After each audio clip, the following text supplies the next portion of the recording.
Good morning class 9 Hindi medium और English medium के बच्चे जरा ध्यान दें। हम लोग बेटा कल बैलेंसी पे चर्चा कर रहे थे, संयोजकता के बारे में चर्चा कर रहे थे और मैंने आपसे बताया भी था कि किसी भी एलिमेंट की, किसी भी एटम की या किसी भी परमाणु की जो संयोजकता होती है, जो बैलेंसी होती है, वो उसके आउटर सेल में होती है। और मैंने ये भी बताया था आप लोगों से कि कोई भी एलिमेंट अपना ऑक्टेट पूरा करना चाहता है, यानी ऑक्टेट पूरा करने का मतलब, ऑक्टेट कंप्लीट का मतलब कि वो चाहता है कि हमारे आउटर सेल में 8 इलेक्ट्रॉन हो जाएं और उस 8 इलेक्ट्रॉन को लाने के लिए कहीं ना कहीं इलेक्ट्रॉन दिया जाता है। जैसे एग्जांपल के तौर पे ले लेता हूं मैंने आपसे कहा था कि अगर हमारे पास सोडियम है और दूसरी तरफ क्लोरीन है, तो जाहिर सी बात है कि सोडियम के आउटर सेल की अगर मैं बात करूं, इसके आउटर सेल की अगर बात किया जाए, जिसको वाह्य कोश या संयोजी कोश कहा जाता है, तो इतना ध्यान रखिएगा कि उसके आउटर सेल में 1 इलेक्ट्रॉन फाइंड होता है और अगर दूसरी तरफ आप देखोगे तो इसके आउटर सेल में 7 इलेक्ट्रॉन फाइंड होता है। तो मेरे कहने का मतलब यह है कि ये अपना इलेक्ट्रॉन जो आउटर सेल का सोडियम का है वो किसको दे देता है, क्लोरीन को, जिससे कि सोडियम के ऊपर प्लस का चार्ज आ जाता है और क्लोरीन के ऊपर माइनस का चार्ज आ जाता है, क्योंकि क्लोरीन अपना 1 इलेक्ट्रॉन सोडियम से ले रहा है। और सोडियम और क्लोरीन के बीच जब यहां पर सोडियम ने अपना इलेक्ट्रॉन क्लोरीन को दिया है, तो उस कंडीशन में सोडियम और क्लोरीन के बीच जो बॉन्डिंग बन के आएगी उसी को हम लोग बोलेंगे आयनिक बॉन्डिंग। क्या बोलेंगे इसको?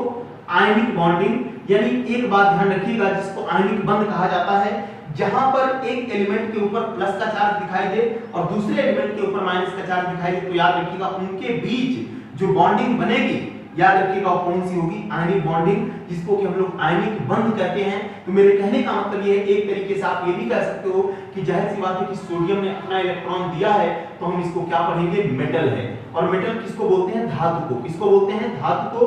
और क्लोरीन ने अगर इलेक्ट्रॉन लिया है तो इसको नॉन मेटल कहा जाएगा। क्या कहा जाएगा इसको, नॉन मेटल। और नॉन मेटल का मतलब होता है अधातु। तो एक बात क्लियर हो गई कि जहां एक मेटल है और दूसरा नॉन मेटल है और इन दोनों के बीच कौन सी बॉन्डिंग बनेगी, तो कौन सी रहेगी, आयनिक बॉन्डिंग। कोई भी अगर एक मेटल है, यानी जो इलेक्ट्रॉन को डोनेट करने का पावर रखता है, यानी इलेक्ट्रॉन को बाहर करने का पावर रखता है, और मैंने आपसे कहा था कि बैलेंसी को पावर भी कहा जाता है। और याद रखिएगा कंपाउंड वही लोग बना पाएंगे जिनके पास अपनी खुद की बैलेंसी होगी। और मैंने ये भी बताया था आप लोगों से कि जिनकी बैलेंसी खुद की अपने पास नहीं होती, अगर उनकी बैलेंसी 0 हो जाएगी तो वो लोग किसी भी कंपाउंड को बनाने में पार्टिसिपेट नहीं कर सकते, क्योंकि उनकी बैलेंसी कनेक्ट नहीं हो पाएगी, उनकी संयोजकता कनेक्ट नहीं हो पाएगी एक दूसरे के साथ, और वो कंपाउंड बनाने में असमर्थ रहेंगे। अगर दूसरी तरफ देखा जाए, और इसका एग्जांपल भी मैंने आपको बताया था कि अगर आपके पास हीलियम है,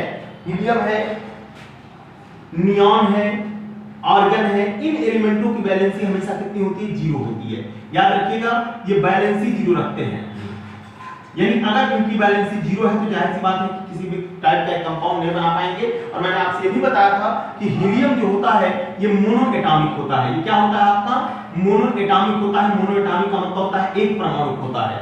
और ये भी बताया था मैंने कि इसकी बैलेंसी 0 होती है, किसी टाइप का कंपाउंड नहीं बना पाएगा। जबकि अगर दूसरी तरफ देखोगे, जैसे मैंने अभी आपसे बताया था कि सोडियम जो है क्लोरीन के साथ मिलकर के सोडियम क्लोराइड बना लेता है।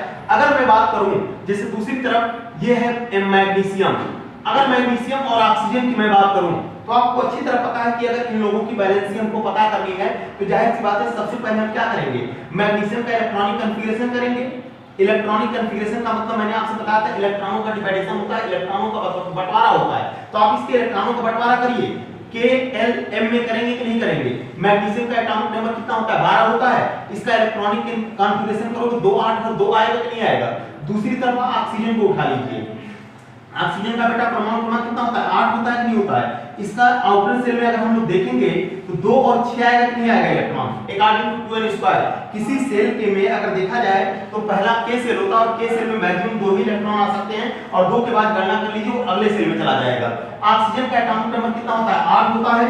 पहले सेल में 2 इलेक्ट्रॉन, दूसरे सेल में 6 इलेक्ट्रॉन। अब आप बताइए, मैंने आपसे कहा था कि जिस एलिमेंट को अपना ऑक्टेट कंप्लीट करने के लिए, ऑक्टेट का मतलब होता है अष्टक पूरा करने के लिए जितने इलेक्ट्रॉन की रिक्वायरमेंट होगी वही उसकी बैलेंसी हो जाएगी। अब आप खुद ही बताइए, यहां पर इसके पास 6 इलेक्ट्रॉन हैं और इसके आउटर सेल में 2 इलेक्ट्रॉन हैं। मतलब अगर ये अपना 2 इलेक्ट्रॉन इस 6 वाले को दे दे, तो जाहिर सी बात है इसका ऑक्टेट कंप्लीट हो जाएगा, और ये भी 2 इलेक्ट्रॉन यहां से हटा देगा अपना, दो इलेक्ट्रॉन जब ये हटा देगा तो इसकी जो आउटर सेल बचेगा ये बचेगा कि नहीं बचेगा, 2 1 और 8 वाला, जाहिर सी बात है इसका आउटर सेल भी कंप्लीट हो जाएगा। ये अपना 2 इलेक्ट्रॉन रवाना कर देगा यहां से। 2 इलेक्ट्रॉन किसको रवाना करेगा, जिसको जरूरत है, ऑक्सीजन को 2 इलेक्ट्रॉन की जरूरत है। ये बताइए मैग्नीशियम कितना इलेक्ट्रॉन डोनेट कर रहा है, 2 इलेक्ट्रॉन, इसलिए मैग्नीशियम के ऊपर कितने आ जाएंगे +2, और ऑक्सीजन कितना ले रहा है, 2 इलेक्ट्रॉन माइनस में ले रहा है। इसका मतलब कि Mg और O मिलेंगे तो Mg के ऊपर बन जाएगा +2 और O के ऊपर बन जाएगा -2। और याद रखिएगा यहां पर भी यानी मैग्नीशियम और ऑक्सीजन अपना इलेक्ट्रॉनों का आदान प्रदान कर रहे हैं। मैग्नीशियम ने दिया और ऑक्सीजन ने लिया, तो आपको ये अच्छी तरह पता है कि जो देगा उसको क्या बोलेंगे, मेटल, क्या बोलेंगे इसको, मेटल, और जो लेगा उसको क्या बोलेंगे, नॉन मेटल। यानी लेने वाला कौन है, ऑक्सीजन, देने वाला कौन है, मैग्नीशियम। दोनों के बीच कौन सी बॉन्डिंग बन जाएगी, आयनिक बॉन्डिंग। कौन सी बन जाएगी, आयनिक बॉन्डिंग, जिसको आयनिक बंध कहा जाता है। और इस प्रकार यहां पर एक कंपाउंड बन जाएगा जिसका नाम क्या होगा, मैग्नीशियम ऑक्साइड, MgO बन जाएगा। और याद रखिएगा इस प्रकार मैग्नीशियम ने अपना इलेक्ट्रॉन डोनेट किया। सबसे पहले मैंने क्या देखा, मैग्नीशियम का इलेक्ट्रॉनिक कॉन्फ़िगरेशन किया। मैग्नीशियम का एटॉमिक नंबर 12 होता है। मैंने आपसे कहा अगर इसके ऊपर कोई इलेक्ट्रॉन नहीं है, इसके ऊपर इसके ऊपर अगर कोई चार्ज नहीं है तो उस कंडीशन में प्रोटॉन और इलेक्ट्रॉन एक दूसरे के बराबर हो जाएंगे। मैग्नीशियम का एटॉमिक नंबर 12 होता है। इसका इलेक्ट्रॉनिक कॉन्फ़िगरेशन किया गया 2 8 2 आया। मैंने देखा इसके आउटर सेल में 2 इलेक्ट्रॉन है। जाहिर सी बात है कि इलेक्ट्रॉन दिए जा सकते हैं किसी को, क्योंकि इसके पहले जो स्ट्रक्चर आ रही है वो इनर्ट गैसों की आ रही है। इनर्ट गैसों में आपका नियॉन और आर्गन आ जाते हैं, इसका ध्यान रखिएगा आप लोग। आगे मैंने ऑक्सीजन को लिया। ऑक्सीजन का एटॉमिक नंबर 8 होता है। इसका इलेक्ट्रॉनिक कॉन्फ़िगरेशन किया 2 और 6 आया। मैंने देखा कि इसके ऑक्टेट कंप्लीट कराने के लिए इसको 2 इलेक्ट्रॉन की रिक्वायरमेंट है। मैंने मैग्नीशियम से 2 इलेक्ट्रॉन उठा करके ऑक्सीजन को दे दिया। इसने 2 इलेक्ट्रॉन लिया, इसके ऊपर माइनस का चार्ज आया। क्यों, क्योंकि जो जितना इलेक्ट्रॉन लेगा उसके ऊपर माइनस का चार्ज आएगा, और जो जितना इलेक्ट्रॉन देगा उसके ऊपर प्लस का चार्ज आ जाएगा। और जो इलेक्ट्रॉन देता है उसे मेटल कहा जाता है, जो इलेक्ट्रॉन लेता है उसे नॉन मेटल कहा जाता है। इस प्रकार मैग्नीशियम के ऊपर भैया 2 प्लस आया, ऑक्सीजन के ऊपर -2 आया। दोनों ने मिलकर के आयनिक बॉन्डिंग बनाया, क्योंकि मैंने आपसे भी बताया था जहां पर एक प्लस में और दूसरा माइनस में होता है वहां पर आयनिक बॉन्डिंग बनती है। और इस प्रकार एक कंपाउंड बन के आ जाएगा हमारे सामने, मैग्नीशियम ऑक्साइड। इस प्रकार हमारा ये कंप्लीट होता है। और ध्यान रखिएगा एक एक पॉइंट नोट करके आप लोग लिखेंगे जो मैंने आपको समझाया है। Thank you.